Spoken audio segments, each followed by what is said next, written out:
I am Dr. Surya Prakash S. Chaudhary, Associate Professor, Department of Neurology, IMS and SOM Hospital। मैं आज आप लोगों को sir दर्द या माइग्रेन की बीमारी के बारे में आपको कुछ बोलना चाहता हूँ। हमारे देश में सर दर्द ज़्यादातर लोगों को सर दर्द की बीमारी होती रहती है। लगभग 100 से 100 लोगों को हर लोगों को अपनी जीवन काल में एक बार सर दर्द होती है। सर दर्द बहुत तरीके की होती है। एक प्राइमरी हेडेक होती है और एक सेकेंडरी हेडेक होती है। सेकेंडरी हेडेक जो होती है वो ब्रेन में हेमरेज होने के कारण से होती है, ब्रेन में ट्यूमर हो जाए तो उसमें होती है, और ब्रेन में स्ट्रोक होते तो उसमें होती है। तो इनका जो इलाज होती है, तो ब्रेन में कभी कुछ पैथोलॉजी रहता है तो उसके लिए जो सर दर्द होती है वो जब ब्रेन का पैथोलॉजी ठीक हो जाता है तो सर दर्द ठीक हो जाता है। और इसको पकड़ना बहुत ज़्यादा आसान है क्योंकि MRI CT स्कैन में ये सब निकल जाती है, EEG में ये सब निकल जाती है। और एक तरीका का जो रहा हेडेक, प्राइमरी हेडेक जिसको बोला जाता है, उसको ज़्यादातर लोगों को होती है। उसको पकड़ना मुश्किल होती है क्योंकि हमारा रूटीन टेस्ट होती है, MRI, brain scanning, CT scanning में ये सब उसमें कुछ निकलती नहीं है। उसमें अंदर से ब्रेन की जो अंदर में नस होती है उसमें इरिटेशन होती है, एक्साइटेबिलिटी होती है, उसके लिए ये दर्द होती है, तो उसको पकड़ना मुश्किल होती है। तो प्राइमरी हेडेक जो मैंने आप लोगों को अभी बताया वो भी बहुत तरीके की होती है। एक उसमें है टेंशन टाइप हेडेक, एक माइग्रेन हेडेक है और एक ट्राइजेमिनल हेडेक है। 3 तरीके की हेडेक बहुत कॉमनली होती है प्राइमरी हेडेक में। और उसमें से माइग्रेन हेडेक जो होती है वो ज़्यादातर लोगों को ये बीमारी होती है। और इसके बारे में आप लोगों को जानना ज़रूरी है कि ये हेडेक जो होती है बाकी दोनों से बहुत सीवियर होती है, बहुत ज़्यादा होती है, बहुत तेज़ होती है। कभी कभी लोग परेशान रहते हैं उसमें, और लोगों को कभी कभी ये चीज़ मतलब अपनी काम दाम करने से भी, अपनी लाइफस्टाइल में, अपनी डेली एक्टिविटी में भी वो ज़्यादा परेशानी करती है। तो ये माइग्रेन जो बीमारी होती है ये ब्रेन की पीछे के हिस्से में जो ऑक्सीपिटल लोब है उसमें नर्व हाइपर एक्साइटेबिलिटी होती है। साधारण लैंग्वेज में उसको बोला जाता है कि ब्रेन हमेशा हाइपर एक्साइटेड होती है, हाइपर एक्साइटेबल ब्रेन होती है। और इसका जनरली 2 तरीके की मैकेनिज्म होती है, एक नर्व एक्साइटेबिलिटी के लिए होती है और एक वास्कुलर इन्फ्लेमेशन के लिए होती है। हमारा देश में 12 से 13% लोगों को माइग्रेन की शिकायत रहती है। ये शुरुआत में ये माइग्रेन जो होती है एपिसोडिक होती है, करीब 2-3 महीने में एक अटैक और 1 महीने में एक अटैक होती है। कभी कभी महीने में 2-3 अटैक हो जाती है। जब महीने में ये सर दर्द की बीमारी 15 दिन से ज़्यादा रहता है तो उसको क्रॉनिक बोला जाता है और क्रॉनिक माइग्रेन बोला जाता है। और उसमें एक इंसान उसमें ज़िंदगी गुजारना बहुत मुश्किल होती है। माइग्रेन का बहुत अलग अलग सिम्टम्स रहते हैं जिसमें उनको निकलना मुश्किल है। 20 से 30 साल के जो लोग होते हैं उनको ये शिकायत रहती है। ज़्यादातर फीमेल जो रहते हैं या जो वोमेन जो होती हैं उनको ज़्यादा होता है as compare to male population. उसमें कुछ चीज़ आप लोगों को जानना ज़रूरी है। कभी अगर मतलब अपनी ज़िंदगी में कोई एंग्जाइटी रहती है, स्ट्रेस रहती है, ये सब चीज़ माइग्रेन को और प्रेसिपिटेट कर लेता है। कभी इसका जो लक्षण होती है माइग्रेन, उसके बारे में आप लोगों को जानना ज़रूरी है क्योंकि अगर आप लोग ये चीज़ पहले से आपको समझ में आए, अगर आप ये चीज़ को पकड़ ले तो आप जाके कोई न्यूरोलॉजिस्ट या कोई फिजिशियन को दिखा के अपना इलाज करा पाए। साधारण हिसाब से ये दिखा गया है जो माइग्रेन हेडेक होती है वो एक साइड में होती है, यूनिलैटरल एक साइड में होती है, दाएं साइड में हो सकती है या कभी कभी बाएं साइड में होती है। उसके साथ चक्कर आती है और उल्टी भी आती है। तो ये तीनों लक्षण हमेशा रहती है। और ये जो दर्द होती है 4 घंटे से ज़्यादा टाइम दर्द रहती है, कभी कभी 3 दिन तक भी दर्द भी होती है। और इस दर्द में अंदर से टपकन जैसा दर्द होती है और बहुत ज़्यादा होती है। कभी कभी काम करने से ज़्यादा बढ़ जाती है और सोने में थोड़ा आराम रहती है। तो ये 5-6 चीज़ जो होती है वो आपको जानना जरूरी है। उसमें से आपको समझ में आएगा ये किस टाइप माइग्रेन टाइप का हेडेक है या नहीं है। और दूसरी चीज़, बच्चों में इस टाइप का माइग्रेन अटैक नहीं हो सकती है। उनमें बहुत वेराइटी टाइप का अटैक होते हैं, जिनको पूरा लगातार चक्कर रहती है, लगातार उल्टी रहती है। वो लोग समझते हैं कि पेट के कारण से उल्टी होती है, जाके गैस्ट्रो डॉक्टर को दिखाते हैं, लेकिन कुछ निकलती नहीं है। वो बच्चों में इस टाइप का माइग्रेन होती है, सिर्फ ओनली वोमिटिंग करके भी वो आ सकते हैं। ज़्यादातर जो महिलाएं रहती हैं ऑफिस सेक्टर में, जो रहते हैं, जो काम करते हैं, जो स्ट्रेस लेते हैं, उनको ये ज़्यादा दिक्कत होती है।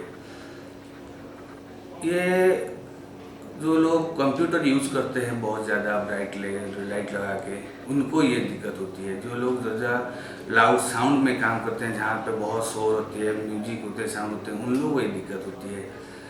तो ये सब चीज़ माइग्रेन को अटैक कर लेता है, माइग्रेन प्रेसिपिटेट हो जाती है इसमें।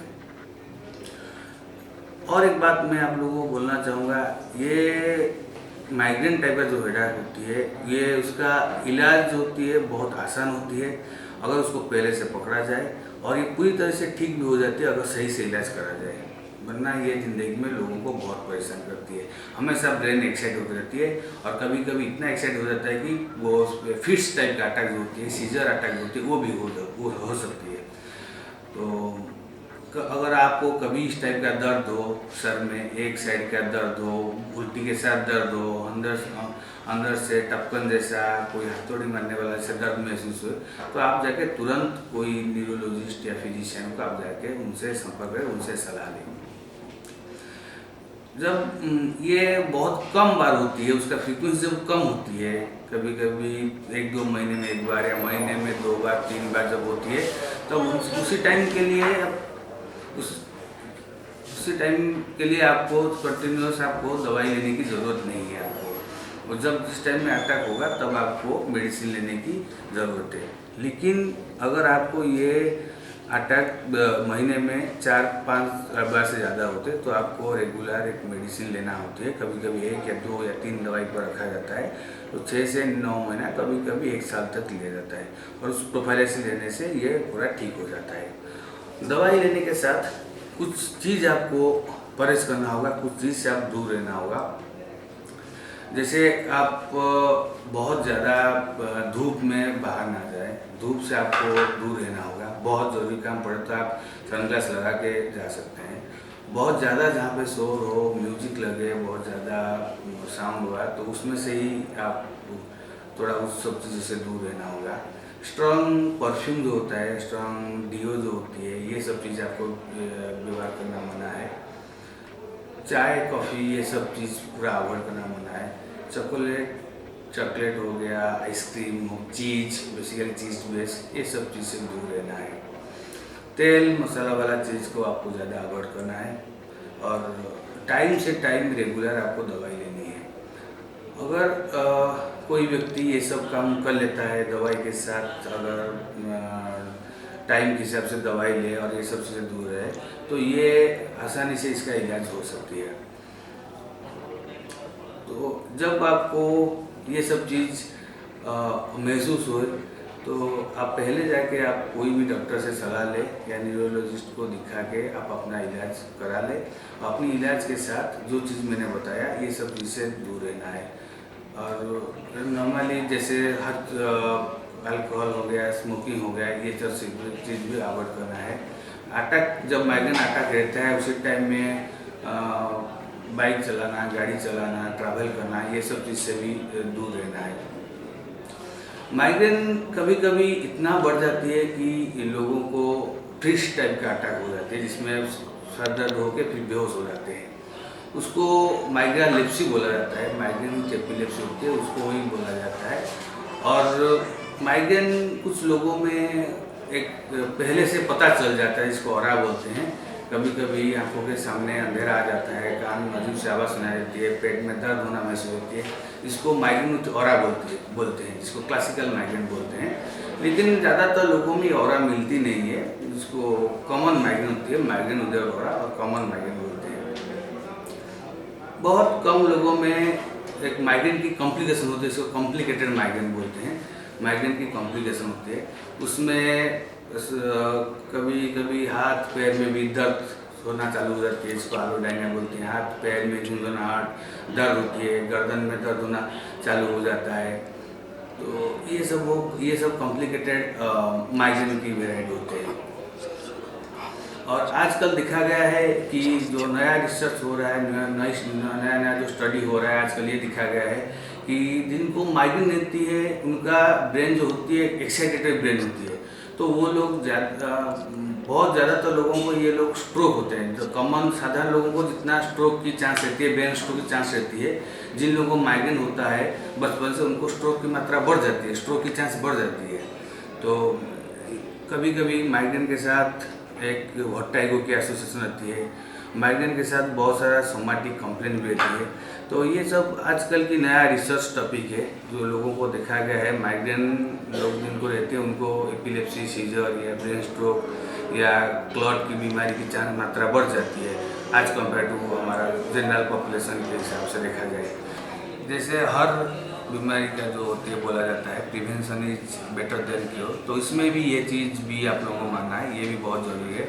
हमेशा माइग्रेन में prevention is better than cure. अगर हम पहले से अपना प्रिवेंशन ले लें, अपना लाइफस्टाइल मॉडिफिकेशन कर ले, अपना डाइट मॉडिफिकेशन कर ले, जो चीज़ मैंने बताया, ज़्यादा लाइट में, लाउड म्यूजिक में और स्ट्रॉन्ग स्मेल से दूर रहना है, अगर ये सब चीज़ हम कर लें तो हम दवाई की मात्रा कम हो जाएगी और ये माइग्रेन पूरी तरह से क्योर हो जाएगी। तो इसीलिए जो लोग को यही मैं लास्ट में अंत में यही बोलना चाहता हूँ कि better to avoid stressful life, better to stay with stressless life and stress से दूर रहना है। अपना फिजिकल एक्टिविटी भी रेगुलर करना है, जैसे मॉर्निंग वॉकिंग हो गया, इवनिंग वॉकिंग हो गया और एक्सरसाइज हो गया। तो ये सब चीज़ से दूर, मतलब ये सब चीज़ करे तो अपनी डाइट, लाइफस्टाइल और एक्सरसाइज, फिजियोथेरेपी, योगा थेरेपी, ये सब चीज़ करे तो ये हेडेक ठीक हो जाएगा और माइग्रेन से आप पूरी तरह से बच के रहेंगे।